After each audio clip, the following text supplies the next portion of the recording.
यार आपको तो पता है कि अब नीट के यानी कि नीट यूजी 2024 के लिए एप्लीकेशन फॉर्म्स आ गए हैं। इसकी स्टार्टिंग डेट है 9 फेब से 9 मार्च तक। तो इस वीडियो में मैं आपको ना पूरा प्रोसीजर बताऊंगी कि आपको एप्लीकेशन फॉर्म को किस तरीके से भरना है, कौन सी डेट्स हैं जब आपको एप्लीकेशन फॉर्म भरना है और किन किन बातों का आपको ख्याल रखना है, क्योंकि इतना सारा बुलेटिन में चीज़ें दी होती है और आप तो पढ़ाई कर रहे हो, मैं यही मान के चल रही हूँ। तो आप अच्छे से बस पढ़ाई करो, बस एक वीडियो देख लो और ख़त्म, ठीक है। इस वीडियो के अलावा आपको किसी और वीडियो की ज़रूरत नहीं पड़ेगी। तो please watch the video till the and, क्योंकि इस वीडियो में पूरा मैं कवर करने वाली हूँ कि आपको क्या क्या बातों का ख्याल रखना है अपने नीट एप्लीकेशन फॉर्म के भरते समय। तो यार आपने अभी ना एनटीए की ऑफिशियल वेबसाइट पे देखा होगा कि उसकी ऑफिशियल वेबसाइट पे जो ये वाली वेबसाइट है, इस वाली वेबसाइट में आपको वहाँ लिखा हुआ नहीं शो हो रहा होगा कि नीट के फॉर्म आ गए हैं, एप्लीकेशन फॉर्म आ गए हैं, डेट आ गई है, ये और वो। मगर एक न्यू वेबसाइट है जिसमें ये दर्ज है कि आपके एप्लीकेशन फॉर्म्स आ गए हैं। और बहुत से लोगों को इसमें प्रॉब्लम भी थी कि ये रियल है या नहीं है, तो आप इस पर बिलीव कर सकते हो। तो यहाँ से आपको ये लिंक दिख रही होगी जो मैंने यहाँ स्क्रीन में चला रखी है। तो इस लिंक के जरिए आप नीट एप्लीकेशन फॉर्म में जा सकते हैं, रजिस्ट्रेशन कर सकते हैं। क्योंकि एप्लीकेशन फॉर्म में सब 3 स्टेप में आपका फॉर्म भरा जाएगा। सबसे पहली स्टेप होगी रजिस्ट्रेशन की। रजिस्ट्रेशन के बाद में आपको एप्लीकेशन फॉर्म मिलेगा, उसको आपको फिल करनी होगी। अपनी सारी जितनी भी आपकी क्वालिफिकेशन की डिटेल भरनी होगी, आपकी जो डॉक्यूमेंट्स में डिटेल्स होती हैं उन सबको आपको वहाँ लिखना होगा। तो ये तमाम जानकारियाँ भरने के बाद में जो अल्टीमेट प्रोसेस आएगा फिर वो पेमेंट का आएगा। इनको एक एक करके हम डिस्कस करते हैं कि कैसे चलने वाला है। तो इसकी सबसे पहले आपको मेरे टेलीग्राम चैनल पे जाना है, जहाँ मैंने वो लिंक दे रखी है। आधार नंबर जैसे ही आप डालेंगे तो जिस मोबाइल नंबर से आपका आधार नंबर लिंक्ड है उस मोबाइल नंबर में आपको एक OTP आएगा। उस OTP को आप यहाँ पे वेरीफाई करके यहाँ पे आप रजिस्ट्रेशन कर सकते हैं। रजिस्ट्रेशन हो गया। अब रजिस्ट्रेशन होने के बाद में आपको एप्लीकेशन नंबर और आपका पासवर्ड प्रोवाइड कर दिया जाएगा। जब आपने एप्लीकेशन नंबर और पासवर्ड आपको मिल गया, उस लिंक पे क्लिक करो। उस लिंक से आप जाओगे उस साइट पर जिस साइट पर आपका रजिस्ट्रेशन होना है। रजिस्ट्रेशन होने वाली साइट पे आ गए आप। अब रजिस्ट्रेशन करनी है आपको, तो आप न्यू कैंडिडेट है, अब तक आपने रजिस्ट्रेशन नहीं किया है। सबसे पहले आपको रजिस्टर करना होगा, उसके बाद ही आपका एप्लीकेशन नंबर आएगा, एप्लीकेशन ID आएगी, पासवर्ड बनेगा। फिर उस एप्लीकेशन ID और पासवर्ड का यूज़ करके आप सिस्टम में लॉगिन करेंगे। एक बात का विशेष ध्यान रखना कि इस बार एनटीए की तरफ से करेक्शन विंडोज़ ओपन नहीं होंगे। इसका क्या मतलब है? इसका मतलब ये है कि एक बार जब आपने फॉर्म भर दिया तो इसके बाद आपको वापस से उस फॉर्म में किसी भी तरह की करेक्शन करने का मौका नहीं दिया जाएगा। तो यार एक बारी नहीं 2-3 बारी आप चेक कर लेना अपने फॉर्म को कि सारी जानकारियाँ आपने जो दी हैं वो सही हैं या गलत हैं।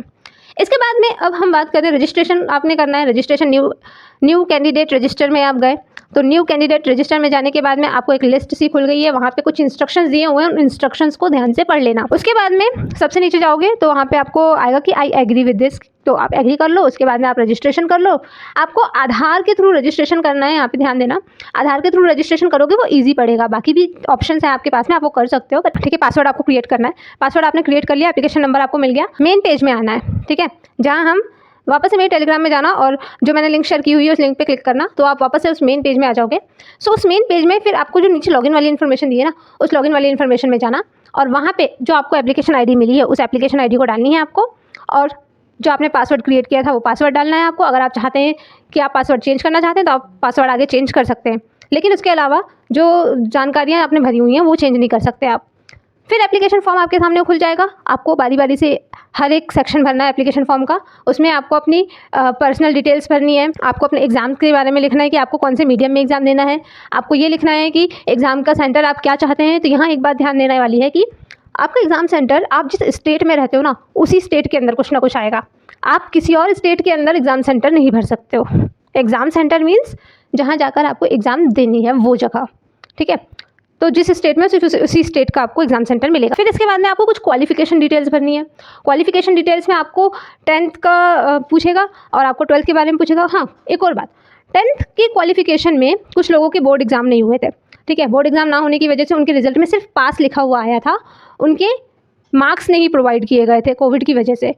तो जिनके साथ ये वाला केस हुआ है, कोविड की वजह से उन्हें मार्क्स नहीं मिले हैं, सिर्फ पास लिखा हुआ आया है रिजल्ट में, तो जब वो अपना 2021 ईयर था वो, तो 2021 ईयर 10th में डालेंगे ना, पासिंग ईयर 2021, तो उनका जो मार्क्स वाला सेक्शन है वो अपने आप डिसेबल हो जाएगा, उनको शो ही नहीं करेगा मार्क्स भरने के लिए।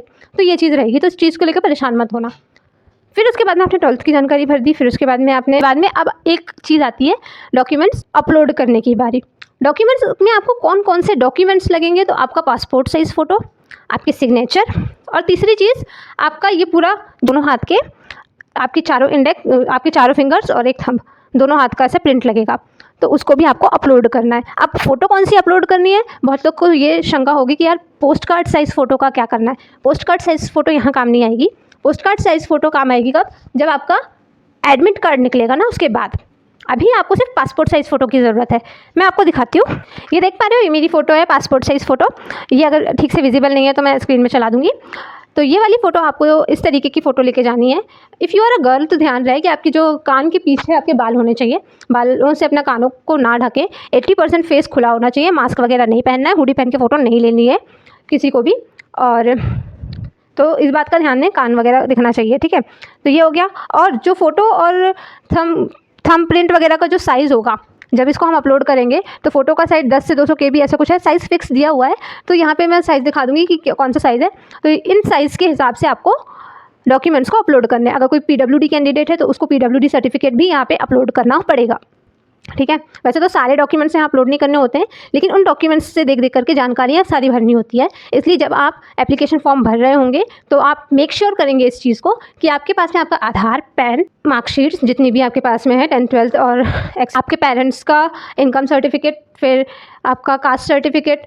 बस ज़्यादातर चीज़ें तो नहीं लगती हैं, बाकी इतनी चीज़ें तो लगती हैं, ठीक है। गैप सर्टिफिकेट वगैरह का अभी कोई सीन नहीं होता, अभी कोई काम नहीं होता, तो अभी उसकी कोई ज़रूरत नहीं है, ठीक है। और एप्लीकेशन फॉर्म जब आप ये भर दोगे ना, तो जो अपलोड कर दोगे ना डॉक्यूमेंट्स, तो उनको एक बार ओपन करके देख लेना कि क्लियर है या नहीं है।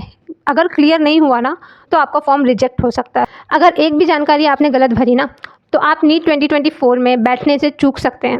सो यहाँ पे लापरवाही बिल्कुल मत करना, एक एक चीज़ को ध्यान से देखना, हर एक चीज़ को पढ़ कर जानकारी भरना, ठीक है। 3 घंटे भी लगा दोगे ना एक एप्लीकेशन फॉर्म भरने के लिए तो भी ढंग से फॉर्म भरना, ठीक है। और किसी दीदी भैया से अगर भरवा रहे होगे फॉर्म तो ध्यान देना कि वो क्या क्या इन्फॉर्मेशन डाल रहे हैं, उनसे एक एक चीज़ पूछते रहना। उनके ऊपर सारी जिम्मेदारी मत दे देना। अगर उन्होंने गलत आपका फॉर्म भर दिया तो आप एग्ज़ाम देने से रह जाओगे, फिर आपके ऊपर मुसीबत आ जाएगी, क्योंकि आपका एग्जाम में बैठना बहुत इंपॉर्टेंट है। बहुत मेहनत की है आपने अभी तक। फिर ये तो हो गया यार एप्लीकेशन फॉर्म भरने की। रजिस्ट्रेशन हो गया, रजिस्ट्रेशन होने से पासवर्ड मिल गया, आईडी मिल गई, आईडी पासवर्ड मिलने के बाद में लॉगिन कर लिया, लॉगिन करके हमने एप्लीकेशन फॉर्म भर दिया। अब इसके बाद में फ़ी प्रोसेसर आ जाता है और दैट्स इट। फिर फ़ी पेमेंट करो। फ़ी पेमेंट आप कैसे भी कर सकते हो, कैश पे नहीं कर सकते हो, कैश नहीं दे सकते।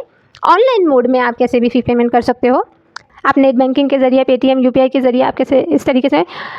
ये जब आपको पोस्ट कार्ड फ़ोटो की ज़रूरत पड़ेगी ना, आपको पोस्ट कार्ड फ़ोटो की कब ज़रूरत पड़ेगी, जी देखो, ये इस तरीके का आपका एडमिट कार्ड आएगा। I don't know can you see it और नॉट। तो तरीके का आपका एडमिट कार्ड आएगा। इस एडमिट कार्ड में जो सेकंड नंबर का पेज है ना, let me just show you.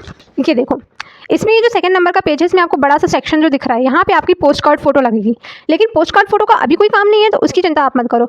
बस इतना ध्यान रखना कि जो एप्लीकेशन जो आपका एडमिट कार्ड के फ्रंट में फ़ोटो लग रही है, यानी कि जो अभी आप एप्लीकेशन भरते समय फ़ोटो दे रहे हैं पासपोर्ट साइज़, सेम वही फ़ोटो पोस्ट कार्ड साइज़ में होनी चाहिए।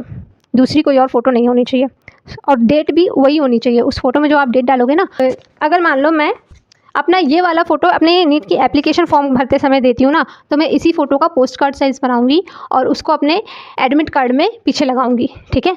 तो इस बात का ध्यान देना, सेम फ़ोटो होनी चाहिए, अलग अलग फ़ोटो नहीं होनी चाहिए। So this is it for the video. कोई बात है ऐसी जो नहीं समझ में आई हो तो कमेंट सेक्शन में डाल दो, या फिर मेरे से टेलीग्राम या इंस्टा में पूछ लो यार, आई एम अवेलेबल।